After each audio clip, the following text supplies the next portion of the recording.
ओम Vishnu noun प्रणाम बंधुओं। उद्धव जी ने पहले 3 शब्दों का श्रवण करके किया, तब यह जिज्ञासा उत्पन्न हुई कि जीव और ब्रह्म एक ही है या भिन्न भिन्न है, दो भिन्न भिन्न प्रकार के हैं। इस शंका का समाधान कीजिए गुरु महाराज। श्री जाम्बोजी महाराज से उद्धव जी कहते हैं कि जीव और ब्रह्म एक ही है या दो है, अलग अलग है, ये चीज का हमें थोड़ी शंका का समाधान कीजिए। तब श्री गुरुदेव जम्बेश्वर भगवान ने ये शब्द सुनाया। ओम भवन भवन में एका ज्योति, चुन चुन लिया रतना मोती। मैं खोजी था पण हो जी नाही, खोज लहा धूर खोजूं। अला अलेक डालय जोनी, शंभु जी का की सबीनाणी। मैं सारे अन्न बैठा सीखन पूछी, निरत सुरत सब जानी। उत्पत्ति हिंदू जरणा, जोगी क्रिया ब्राह्मण दिलदर वेसा। उन मुन मुल्लाया कलमी सलमानी। इस प्रकार गुरु महाराज ने शब्द सुनाया कि हे उद्धव, संपूर्ण चराचर सृष्टि के कण कण में परम तत्व रूप पर ब्रह्म परमात्मा की सामान्य ज्योति सामान्य रूप से सर्वत्र विद्यमान है, अर्थात प्रत्येक शरीर में स्थित जीवात्मा उसी परमात्मा, एक परमात्मा का प्रतिबिंब ही है। जैसा बिंब रूप परमात्मा में है, वैसा ही प्रतिबिंब रूप जीव है। दोनों में कोई भेद नहीं है। यदि किसी को भेद मालूम पड़ता है तो वह केवल उपाधि के कारण ही हो सकता है। श्री गुरु जम्बेश्वर भगवान कहते हैं कि जीव सभी एक होने पर भी तथा परमात्मा का अंश होते हुए भी हमारे जैसे अवतारी पुरुष सभी जीवों का उद्धार नहीं करते। सभी जीवों का उद्धार हम कभी नहीं करते हैं, क्योंकि सभी जीव अब तक ईश्वर प्राप्ति की योग्यता नहीं रखते। इसलिए जो हीरा मोती सदृश अमूल्य शुद्ध सात्विक सज्जनता को प्राप्त कर चुके हैं, उन्हें ही हम परम धाम में पहुंचाते हैं।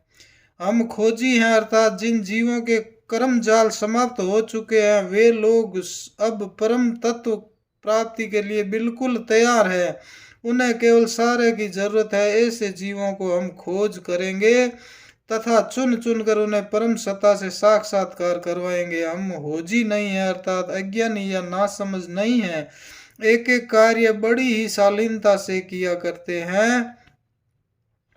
जो सदा के लिए सदमार्ग पर स्थित हो जाएगा। सृष्टि के प्रारंभिक काल से लेकर अब तक जितने भी जीव बिछड़ गए हैं, उन्हें प्रहलाद जी के वचनानुसार वापस खोज करके सुख शांति प्रदान करवाऊंगा। इसीलिए मेरा यहाँ पर आगमन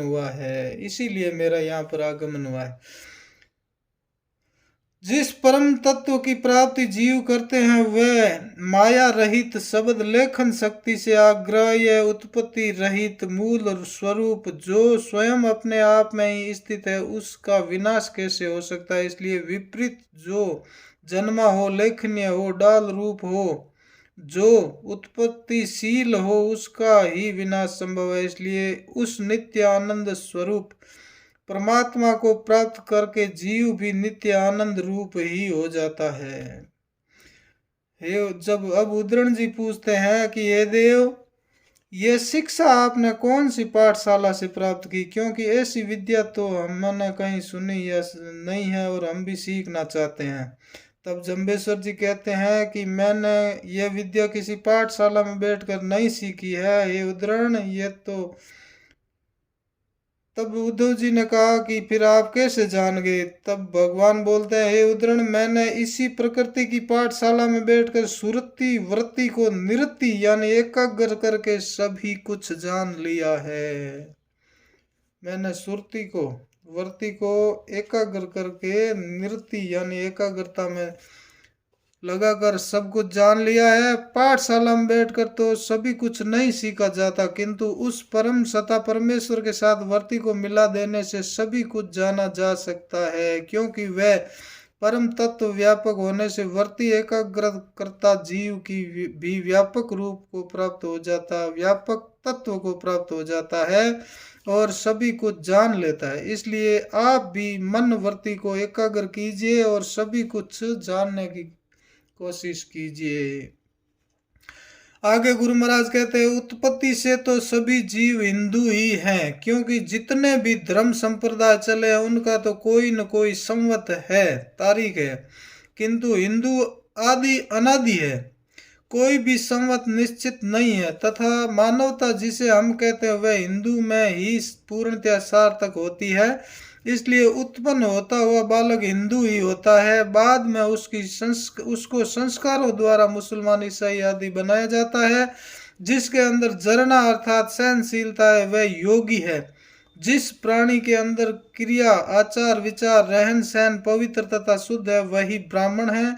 जिस मानव के अंदर दिल अंतःकरण शुद्ध पवित्र विशाल राग द्वेष रहित है वही दरवेश है। जिस मनुष्य ने मानसिक वृत्तियों को संसार से हटाकर आत्मस्थ कर लिया है वही मुल्ला है।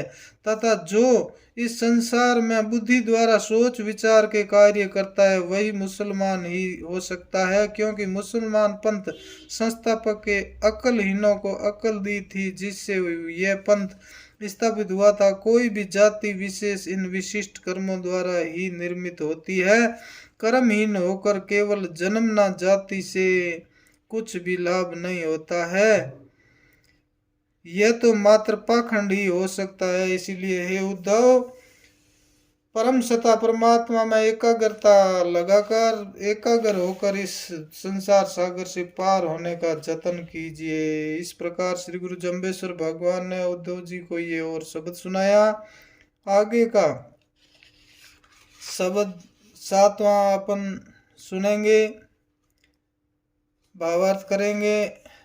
आगे की बोलो श्री गुरु जम्बेश्वर भगवान की जय।